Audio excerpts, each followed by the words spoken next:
आप सभी को मेरा श्री गौरीशंकर सीताराम राधेश्याम। श्री गौरीशंकर दरबार में मैं सुयश अग्रवाल एक बार फिर आप सभी का स्वागत करता हूं। सभी को प्रणाम, नमस्कार और प्रेम भरे हृदय से वंदन भैया सभी को। तो जैसा कि आप सभी जानते हैं, मतलब जो नहीं भी जानते वो वीडियो का टाइटल और थंबनेल देख करके समझ ही रहे होंगे कि इस वीडियो से भक्तराज श्री नरसिंह राम मेहता जी की पवित्र कथा की शुरुआत हो रही है। तो चलिए फिर बिना समय गवाए श्री भगवान का नाम लेकर के इस पवित्र कथा की शुरुआत करते हैं। मुझे उम्मीद है कि आप लोगों तक मतलब आवाज़ मेरी साफ आ रही होगी, समझ में आ रही होगी। फिर भी कोई भूल हुई हो तो भैया क्षमा करना। तो बोलिए श्री भक्तवत्सल भगवान की जय। श्री गौरी शंकर सीताराम राधेश्याम भगवान की जय। पुण्य भूमि आर्यावर्त यानी कि हमारा भारत देश, उसमें सौराष्ट्र प्रांत में जीर्णदुर्ग नामक एक अत्यंत प्राचीन ऐतिहासिक नगर है। पहले जीर्णदुर्ग बोला जाता था, जिसे आजकल अब जूनागढ़ कहते हैं। तो भक्त प्रवर श्री नरसिंह राम मेहता जी का जन्म लगभग सन 1470 में इसी जूनागढ़ में एक प्रतिष्ठित नागर ब्राह्मण परिवार में हुआ था। ठीक है, समझ गए आप बात। सौराष्ट्र में जूनागढ़ नाम का एक नगर है, उसमें 1470 में एक ब्राह्मण जाति है जिसका नाम नागर ब्राह्मण होता है। मतलब उसी जाति में भक्तराज नरसिंह मेहता जी का जन्म हुआ था।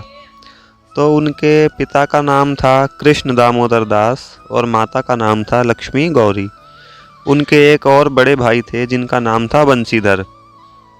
तो देखो अब होता क्या है आगे कि अभी बंशीधर जो उनके बड़े भाई हैं उनकी उम्र है 22 वर्ष और जो नरसिंह राम जी हैं उनकी उम्र है 5 वर्ष। उनके माता पिता का देहांत हो जाता है।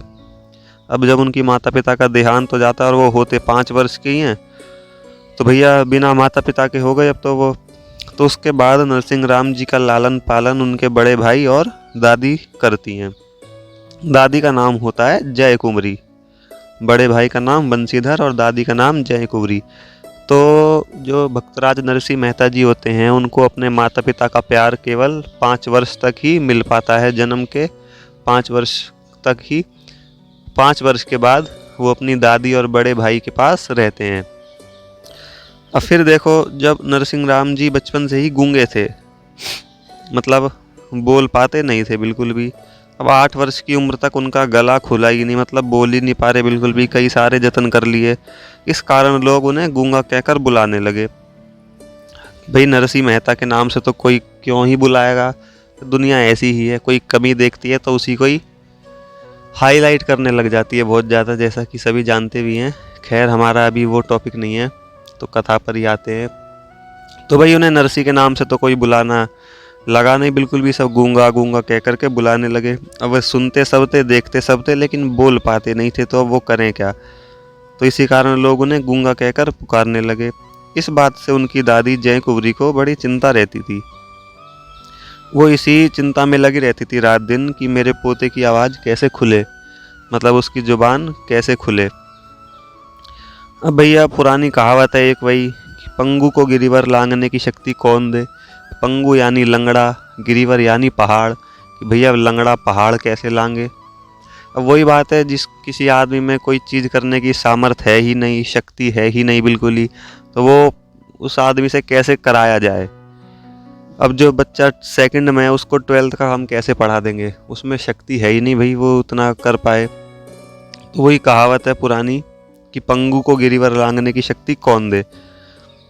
तो उनकी दादी जानती थी कि ऐसी शक्ति तो केवल एक परमपिता परमेश्वर में ही है। अब यहाँ किसी वैद्य या डॉक्टर या चिकित्सक के हाथ में ये उपाय नहीं है। इसकी आवाज़ प्राकृतिक ही बंद है, मतलब जन्म से ही। तो अब कोई उपाय दुनिया में नहीं बचा। अब तो केवल एक परमपिता परमेश्वर ही हैं। उनकी दया होने पर मेरा पोता तत्काल वाणी प्राप्त कर सकता है।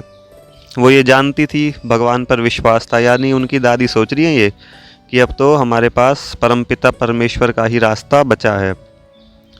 और साथ ही वो उन्हें ये भी विश्वास था कि उन दयामय भगवान श्री जगन्नाथ जी की कृपा हम जैसे साधारण मनुष्य को उनके प्रिय भक्तों द्वारा ही प्राप्त हुआ करती है। तो स्वभावतः ही उसमें साधु महात्माओं के प्रति श्रद्धा और आदर का भाव था। यानी उनकी दादी की बात हो रही है, जय कुंवरी जी की। वे जानती थी कि भगवान उनके भक्तों की सेवा करने से बहुत प्रसन्न होते हैं। तो कोई भी साधु महात्मा भक्त सत्संगी उनके घर पे आता था या वो कहीं पे जाती थी तो उन्हें मिल जाता था, तब बहुत उसकी सेवा करती थी, श्रद्धा और आदर का भाव रखती थी। तो जब और उसे जहाँ कोई भी साधु महात्मा मिलते उनके दर्शन करती और यथाशक्ति श्रद्धा पूर्वक सेवा भी करती। तो आखिर जय कुंवरी जी की श्रद्धा भी पूरी होने का अवसर आया। अब देखो भाई, हम किसी भी चीज़ को बहुत लंबे समय से करते आ रहे हैं, चाहे वो भक्ति हो, पूजा हो, पाठ हो, किसी पर श्रद्धा हो, विश्वास हो, तो भगवान उस मेहनत का फल ना आखिर में देते ज़रूर हैं, चाहे समय थोड़ा लंबा लग जाए। तो वही बात हुई, फाल्गुन शुक्ल पंचमी का दिन था।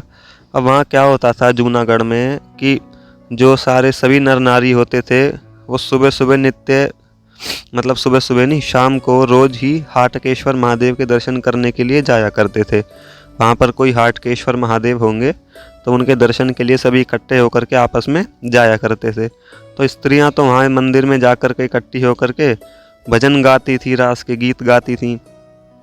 तो रोज की तरह उस दिन भी खासी भीड़ थी, अच्छी खासी। पूरा नगर के नर नारी जो जो भी जाते थे, मतलब लगभग सभी जाते थे, हाटकेश्वर महादेव के दर्शन करने के लिए जा रहे थे। फाल्गुन शुक्ल पंचमी का दिन था। जय कुंवरी भी अपने पोते को लेकर के महादेव जी के दर्शन को गईं। अब क्या होता है, दर्शन करके लौटते समय उनकी दृष्टि एक महात्मा पर पड़ती है जो मंदिर के एक कोने में बाघंबर पे पद्मासन लगाए बैठे थे।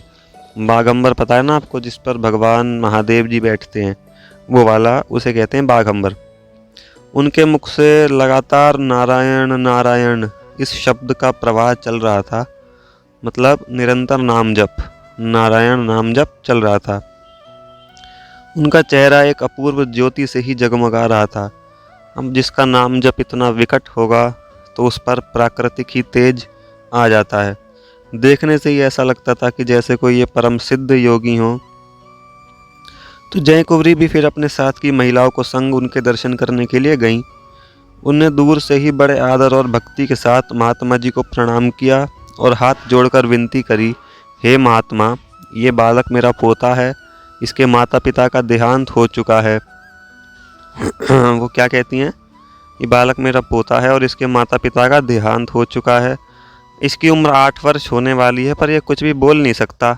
इसका नाम तो नरसिंह राम है, लेकिन सब लोग इसे गूंगा कहकर ही पुकारते हैं। इससे मुझे बड़ी चिंता होती है कि आगे चलकर ऐसे कैसे काम चलेगा, मतलब क्या पूरी ज़िंदगी इसे गूंगा गूंगा ही कहेंगे सब लोग। तो आप ऐसी कृपा कीजिए कि इस बालक की वाणी खुल जाए। तब देखो भैया, जो सत्पुरुष होते हैं, जो महात्मा, सच्चे महात्मा होते हैं, वो दूसरों के दुखों से द्रवीभूत हो जाते हैं। मतलब वो ऐसा सोचते हैं कि हाँ, कैसे इसके दुख बिल्कुल हट जाएं, चाहे खुद का उनका कोई उस आदमी से रिलेशन ना हो, तभी तो वो सच्चे महात्मा कहलाते हैं, और क्यों। फिर ये महात्मा तो दैवी शक्ति से संपन्न थे और मानो उस वृद्धा की मनोकामना पूरी करने के लिए ही ईश्वर द्वारा प्रेरित होकर वहाँ पर आए थे। बोलिए श्री कृष्ण भगवान की जय। तो उन्होंने क्या करा, बालक को अपने पास बिठाया, यानी कि नरसिंह मेहता जी को, और उसे एक बार ध्यान पूर्वक देखकर कहा, यह बालक तो भगवान का बड़ा भारी भक्त होगा। इतना कहकर उन्होंने अपने कमंडल में से जल लिया और कुछ मंत्र पढ़ा, मतलब जो वो सिद्ध थे, तो उनको क्या देर लग रही है, और उस बालक के कान में कहा, बच्चे कहो राधे कृष्ण राधे कृष्ण। बस और क्या था, महात्मा की कृपा से जन्म का जो वो गूंगा बालक यानी नरसिंह राम मेहता जी राधे कृष्ण कहने लगा। सभी भक्तजन एक बार अपने हृदय से बोलेंगे, श्री राधा कृष्ण भगवान की जय। तो वहाँ पर उपस्थित जितने भी सभी मनुष्य थे वो सभी आश्चर्यचकित हो गए और महात्मा जी की जय जयकार करने लगे। अब गूंगे पुत्र के मुख से भगवान के नाम का उच्चार सुनकर वो वृद्धा जय कुंवरी को कितनी प्रसन्नता हुई होगी, इसे कौन बता सकता है। आप ही सोचिए, जो 8 साल से लगी हो कि हाँ जी मेरा पोता कुछ बोल दे, लेकिन वो बोले ही ना, अब एकदम ही वो बोल दे राधे श्याम, तो कितना अच्छा लगेगा। तो उनकी दादी ने महात्मा जी को बार बार प्रणाम किया और हाथ जोड़कर विनती करी कि महाराज, आपकी कृपा से ही मेरा पोता बोलने लगा है, आप मेरे घर पर पधारने की कृपा करें और मुझे सेवा करने का अवसर प्रदान करें। आपकी चरण रज से मेरा घर भी पवित्र हो जाएगा। अब देखो भाई, सच्चे महात्मा जो होते हैं वो सेवा या पुरस्कार के भूखे नहीं होते, वो तो सदा स्वभाव से ही सभी के कल्याण की चेष्टा करते रहते हैं। तो महात्मा जी ने भी वैसा ही किया, प्रसन्नता पूर्वक उत्तर दिया, माता मुझे तो कोई सिद्धि या विद्धि कुछ भी प्राप्त नहीं है। इस संसार में जो कुछ भी होता है सब केवल प्रभु की कृपा से ही होता है, और यही एक सच्चे भक्त की पहचान है। उसके द्वारा कितना भी बड़ा चमत्कार हो जाए वो अपने अहंकार में नहीं आता, वो कुछ भी हो जाए भगवान को ही समर्पित कर देता है। तो महात्मा जी भी कहते हैं कि मेरा उपकार भूल जाओ, मैंने तो कुछ भी नहीं करा, और आप जो आपके ऊपर ये कृपा हुई है इसके बदले आप परमात्मा के प्रति कृतज्ञता प्रकट करो और उनका ही भजन पूजन करो। मैं इस तरह कारण अथवा प्रतिष्ठा के लिए किसी गृहस्थ के घर पर नहीं जाता। उन्होंने साफ मना कर दिया महात्मा जी ने कि इसमें मेरा कोई रोल नहीं है भैया, सब भगवान ने किया है। तुम घर पर जाकर प्रभु का भजन करो, तुम्हारा कल्याण होगा। बस फिर जय कुंवरी जी ने भी ज़्यादा विशेष आग्रह नहीं किया कि हाँ भाई चलो आना नहीं चाह रहे, कोई बात नहीं। वो अपने पोते के साथ खुशी खुशी अपने घर चली आई और उसने अपने बड़े पोते यानी बंशीधर जी, जो नरसिंह राम जी के बड़े भाई थे, महात्मा जी का चमत्कार सारा कह सुनाया। अब वहाँ के लोगों का मानना है, यानी कहना है, मानना क्या है ऐसा सत्य ही होगा, कि अपने भावी भक्त नरसिंह राम मेहता को इष्ट मंत्र और आवाज़ देने वाले सिद्ध पुरुष स्वयं भगवान श्री कृष्ण ही थे। तो बोलिए श्री राधे कृष्ण भगवान की जय, श्री भक्त वत्सल भगवान की जय। यह कथा की पहली वीडियो यहीं पर अंत होती है। इसका नाम था महात्मा की कृपा, यानी कि भक्तराज श्री नरसिंह राम मेहता जी पर एक महात्मा की कृपा होती है, जो माना जाता है कि महात्मा स्वरूप में भगवान कृष्ण ही थे, जिस कृपा के बाद उनके आवाज़ वापस आ जाती है। वापस क्या आ जाती है, मतलब गई हुई थी आवाज़ तो आवाज़ आ जाती है, गूंगापन दूर हो जाता है। तो इससे अगली वीडियो में इससे आगे की कथा का पाठ करेंगे। सभी को आनंद मंगल सहित श्री गौरी शंकर सीताराम, राधे श्याम।